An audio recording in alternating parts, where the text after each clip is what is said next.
सूर्यास्त के समय शक्तिशाली योद्धा वीरभद्र अपने काले घोड़े पर सवार होकर प्राचीन पहाड़ों से लौट रहा था।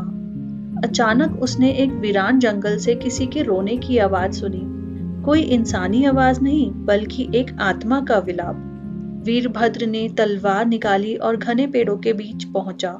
वहां एक चमकीला सरोवर था, जिसका पानी आंसुओं से बना था। पानी से एक स्त्री का स्वरूप उभरा, धुंधला और पारदर्शी।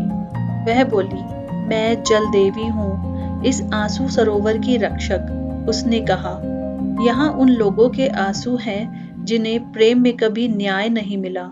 एक क्रोधित जादूगर ने इसे शाप दिया है। अगर सरोवर शुद्ध नहीं हुआ तो अगली पूर्णिमा तक सभी मनुष्यों के दिल पत्थर बन जाएंगे। जलदेवी की इन बातों को सुनकर वीरभद्र ने कहा, मैं इस श्राप को तोड़ूंगा। अगर मेरी आत्मा की गहराई की कीमत है तो मैं उसे भी अर्पण कर दूंगा। जैसे ही वीरभद्र ने ये वाक्य बोले, उसी समय सरोवर के किनारे 3 दरवाजे उभरे, पत्थर के विशाल, और हर एक दरवाजे पर एक वाक्य लिखा हुआ था। वीरभद्र पहले दरवाजे की ओर बढ़े। पहले दरवाजे पर लिखा था, अपनी सबसे बड़ी हार को स्वीकार करो। वीरभद्र दरवाजे को देखते रहे और पुरानी यादों में खो गए। वीरभद्र को अपनी सबसे बड़ी हार याद आई। एक युद्ध में जब अपने साथी भीमसेन को बचा नहीं पाया था, डर के कारण वह पीछे हट गया था। युद्ध की वह आकृतियां मानो साक्षात उनके सामने उभर रही हों। यह सब देखकर वीरभद्र ने स्वीकार किया, मैंने डर में गलती की थी, मैं कायर था। भीमसेन, मुझे माफ कर दो। उसके सच्चे पश्चाताप से पहला दरवाजा खुल गया। अब वीरभद्र दूसरे दरवाजे की ओर बढ़ा। दूसरे दरवाजे पर लिखा था, जिससे सबसे ज्यादा प्यार करते हो उसे छोड़ने के लिए तैयार हो जाओ। उसे पढ़ते ही वीरभद्र को अपनी माँ की छवि दिखाई दी, मानो वही उससे पूछ रही हो, क्या तुम अपने सबसे प्रिय को त्याग सकते हो यदि इससे हजारों लोगों का कल्याण हो। वीरभद्र की आंखें भर आईं। उसकी माँ ने उसे अकेला पाला था, वही उसका सब कुछ थी। फिर भी उसने कहा, हाँ, अगर मेरे त्याग से हजारों लोगों के हृदय में प्रेम जीवित हो सकता है तो मैं माँ को भी जाने दूंगा।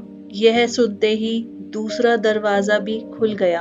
अब वीरभद्र तीसरे दरवाजे की ओर बढ़ा, जिस पर लिखा था, अपने दिल की सच्चाई को सुनो और खुद को माफ करो।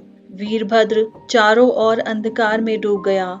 उसके अंदर आवाजें गूंजने लगी, उसकी अपनी कमजोरियों, डर और अपराध बोध की आवाजें। उसने अपने जीवन के हर पल, हर गलती को देखा, लेकिन एक शांत आवाज ने कहा, तुमने गलतियां की लेकिन अच्छे काम भी किए। तुम पूर्ण नहीं हो पर अच्छे हो। अपने आप को माफ करो। तभी वीरभद्र ने कहा, मैं एक योद्धा हूँ, मैंने गलतियां की हैं, लेकिन मैं अच्छा बनने की कोशिश करता हूँ। मेरी अच्छाई मेरी गलतियों से बड़ी है, मैं खुद को माफ करता हूँ। यह सुनते ही तीसरा दरवाजा खुल गया और उसमें से असीम प्रकाश उभर उठा। सभी दरवाजे खुलते ही सरोवर का पानी हिलने डुलने लगा। आंसुओं के स्थान पर सुनहरी किरणें बहने लगी। झील से चमकते बिंदु उठे जो आकाश की ओर बढ़ने लगे। ये आंसू है जो मुक्त हुए हैं, जल देवी ने कहा। वीरभद्र, तुमने मानवता को बचा लिया, शाप टूट गया है, अब सच्चा प्रेम फिर से दुनिया में फैलेगा। वीरभद्र के चेहरे पर एक मुस्कान आई। यह देखकर उसके दिल को बहुत राहत मिली, साथ ही गर्व का एहसास हुआ कि उसने ना जाने कितनी जानों को बचा लिया। जब वीरभद्र अपने गांव लौटा, वह बदल चुका था, अधिक शांत, गंभीर और बुद्धिमान। लोगों ने महसूस किया कि गांव में कुछ बदल रहा है।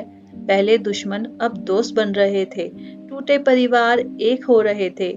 शामों को बच्चे और बड़े वीरभद्र के चारों ओर इकट्ठे होते और वह उन्हें आंसू सरोवर की कहानी सुनाता। लोग उसकी कहानियों को सुनकर भावुक हो जाते, क्योंकि उनमें केवल वीरता ही नहीं बल्कि जीवन की गहरी सच्चाई थी। वर्षों बाद वीरभद्र वृद्ध हो गया, लेकिन उसकी कहानी अमर हो गई।